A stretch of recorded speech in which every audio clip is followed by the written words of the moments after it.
네, TNK 프리 김경입니다. 요즘에 논란이 되고는 팰리세이드 사고 영상을 보고서 제 차도 오래됐지만 좀 알아보려고 직접 테스트를 좀 해보고자 합니다. 차량을 좀 언덕길에 좀 세워놨어요. 경사가 아주 심한 건 아닌데요. 약간의 언덕이 있어요. 경사도까지는 정확히 몇 도인지 모르겠는데요. 지금 D로 돼 있죠. 네, 후진을 넣은 상태입니다. 근데 경사가 있으니까 브레이크를 놓으면 바로 밀려 내려갈 것에 시동이 꺼지는지 한번 볼게요. 브레이크를 살짝 놨어요. 근데 속도가 많이 올라가진 않아요. 시속 한 20km 미만이에요. 꺼지지 않았어요. 그래도 그럼 경사가 좀 심한 데로 가서 다시 한번 해보도록 할게요. 후진으로 내려갈 건데요. 지금 경사가 좀 심한 편이에요. 아까보다 훨씬. 그러면 가속도가 좀 더 붙겠죠. 지금 차량을 좀 더 움직이고 나서 드라이브 상태입니다. 그리고 후진을 넣었어요. 지금 이런 경우에 차가 올라올 경우가 있어요. 그럴 때 후진을 제가 해줘야 되겠죠. 그렇다가 다시 전진을 잃어버리고 내려갈 수도 있을 것 같아요. 어떻게 되는지 볼게요. 지금 이렇게 해서 경사가 심하니까 네, 시동이 바로 꺼졌어요. 브레이크는 들었고 스티어링 휠은 브레이크는 한 번은 들었을 거예요. 진공이 남아 있으니까. 근데 스티어링 휠은 움직이지 않아요. 제 차 같은 경우에는. 근래 논란의 대상인 현대 팰리세이드 사건에 대해서 저도 의견을 더하고자 합니다. 결론부터 말하면 누구 잘잘못을 떠나서 제조사도 사고 후 경우를 파악했기 때문에 이 부분에 대한 수정이 필요해 보이고요. 사고의 운전자 역시도 차량을 주행할 때는 여러 경고에 대해서 신중하게 대처해야 할 것 같습니다. 저도 고등학교 졸업 후 운전면을 따고 수동변속기 차량을 포함해서 상당히 오랜 기간 운전을 했지만 이런 경우를 겪어보지는 못했습니다. 그리고 솔직히 후진기어 놓고 차량이 전진하면 시동이 꺼진다는 것을 지금까지 알지 못했습니다. 그럼에도 불구하고 이번 사건의 아쉬운 부분은 왜 차량의 시동을 끄게 했냐는 것입니다.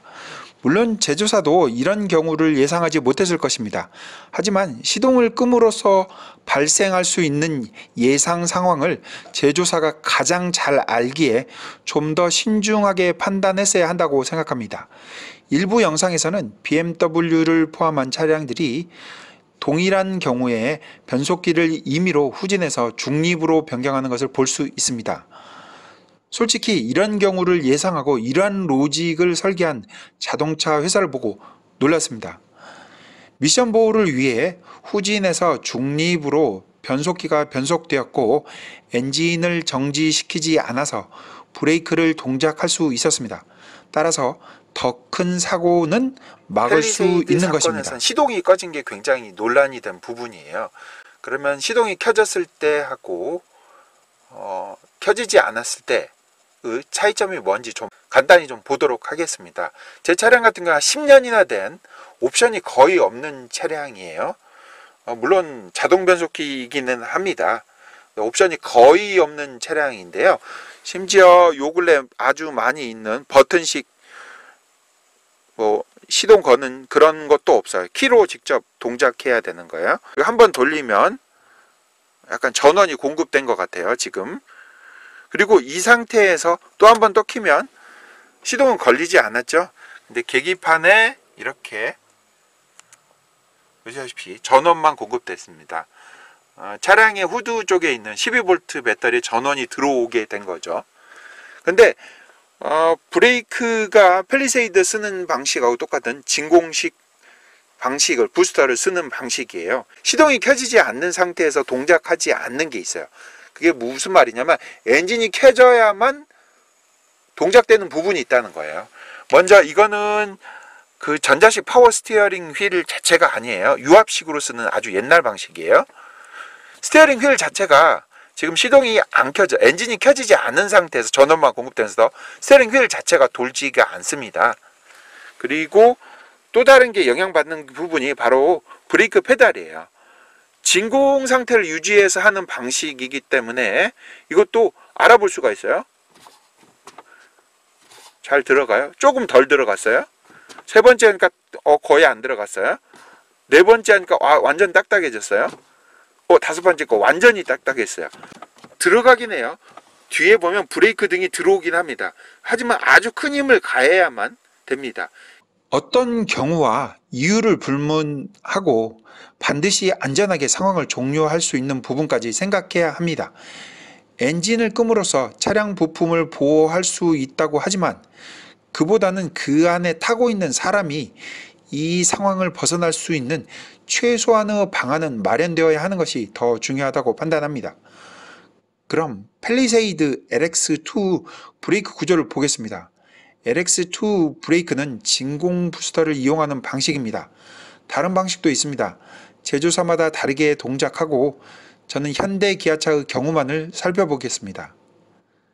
사람이 브레이크 페달을 가볍게 밟고서도 공차 중량만 2톤이 넘는 차량을 정지시킬 수 있는 것은 바로 우리가 발로 밟는 힘보다 더 큰 힘을 브레이크 시스템이 보조해 주기 때문입니다.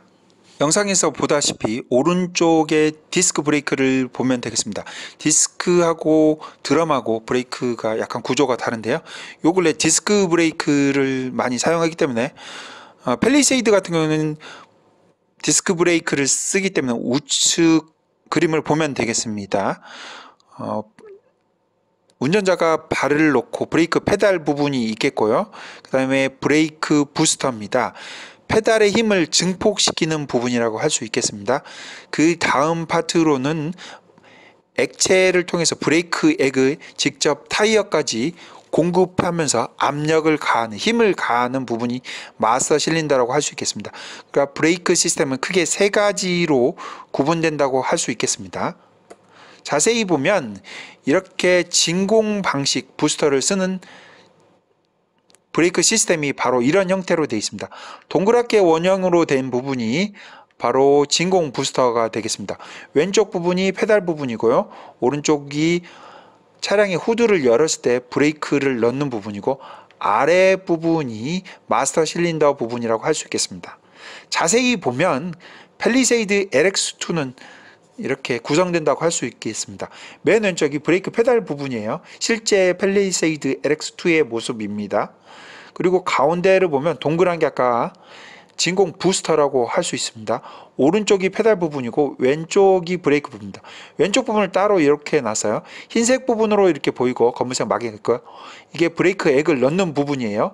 그 밑에하고 연결된 부분이 마스터 실린더입니다. 실제로 여기에서 브레이크 액이 압이 가해져 가지고 진공에 의해서 압이 가해져서 브레이크 캘리퍼까지 전달되도록 하는 부분이 되겠습니다. 근데 브레이크 시스템에서 브레이크 배력이라는 용어가 있어요. 배력이 무슨 말이냐면 펠리세이드 LX2 같은 경우는 10대 1의 배력을 보여주고 있습니다. 이것보다 좀 더 차량이 가벼운 코나 같은 경우에는 8대 2 정도입니다.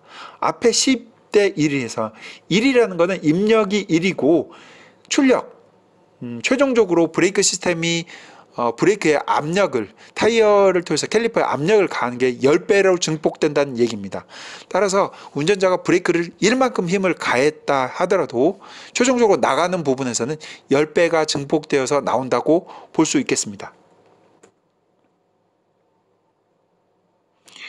이 중앙에 있는 배력을 가해주는 시스템이 그 힘의 원천이 진공인데요. 이 진공이 어디서 오느냐, 대기압하고 진공압하고 차이점 때문에 운전자가 브레이크에서 페달을 밟았을 때 그 힘이 더 추가적으로 가해지게 됩니다.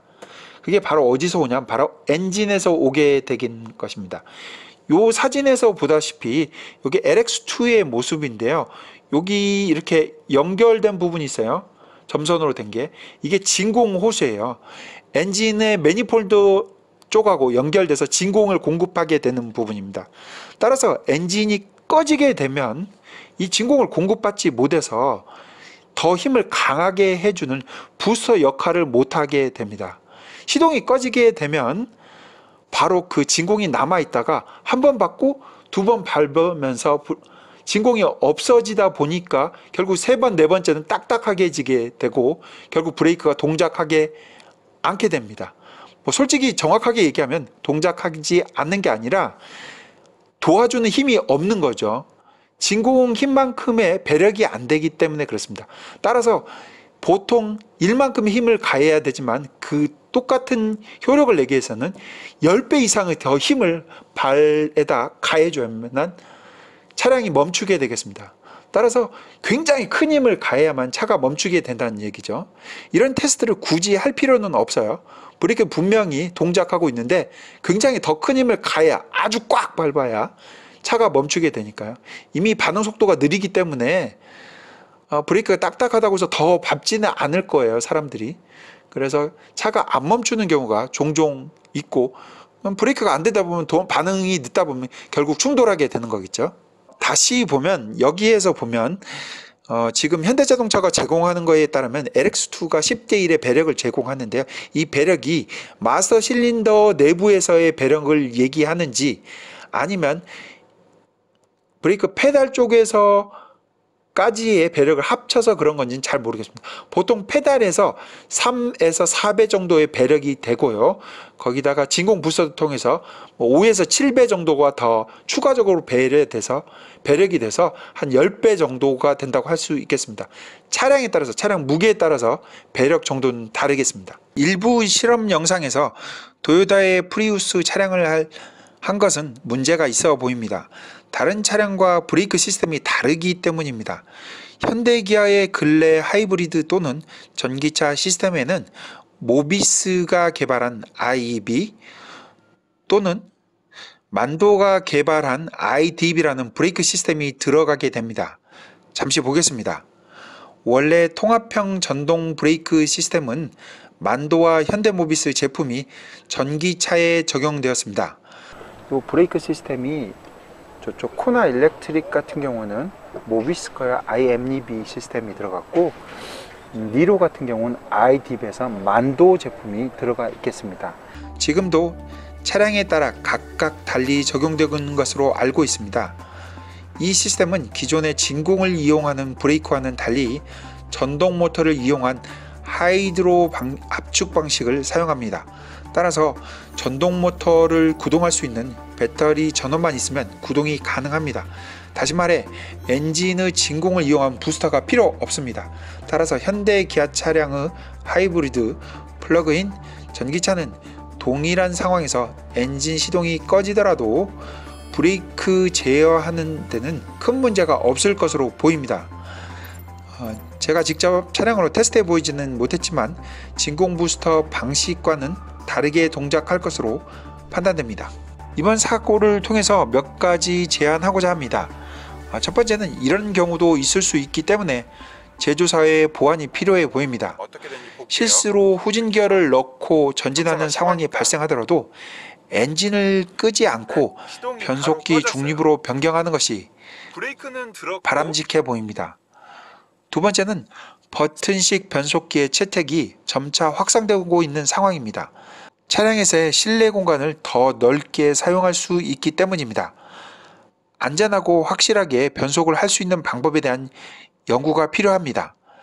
현대차 그룹은 현대자동차에서 버튼식 변속기, 기아자동차에서는 다이얼 타입의 변속기를 적용하고 있습니다. 버튼식 변속기는 아이오닉 일렉트릭에서 최초로 적용했습니다. 다음에는 수소차 넥소에도 적용하였고, 펠리세이드, 소나타 DM8를 포함해서 신모델에 지속적으로 적용하고 있습니다. 여기서 버튼식 변속기 형태나 구조가 각기 다릅니다. 초기에는 동서남북의 형태로 위쪽이 P, 왼쪽이 D, 오른쪽이 R, 중앙이 N 형태였습니다. 넥소까지는 동일한 디자인을 유지하다가 소나타 DM8 펠리세이드에 들어서는 디자인이 변경됐습니다. P는 왼쪽에 그리고 R, N, D 버튼을 세로로 순서대로 배열하고 있습니다. 기아차도 원형 다이얼을 한번 돌리면 R, 다음엔 N, 그리고 다시 한번 돌리면 D로 변경되게 하였습니다. 우선 후진에서 전진으로 변경하려면 반드시 중립을 거쳐야 하기 때문에 현대의 버튼식보다는 조작 시간이 더 걸리지만 더 안전해 보입니다. 또 계속해서 현대자동차가 버튼식 변속기를 고집한다면 혼다의 경우를 참조해도 좋겠습니다. 혼다 역시도 버튼식 변속기를 사용하고 있습니다. 현대차와 크게 다르지 않아 보입니다만 자세히 보면 후진과 전진을 위한 버튼 디자인을 달리했습니다. 후진을 위해서는 손가락을 안에 넣어서 뒤쪽으로 버튼을 당겨야 하는 구조입니다. 전진 버튼과 혼동될 일이 없습니다. 또한 중립과 전진 버튼 크기와 형태가 달라서 이 부분도 상당히 설계할 때 고민을 많이 한 것으로 보입니다.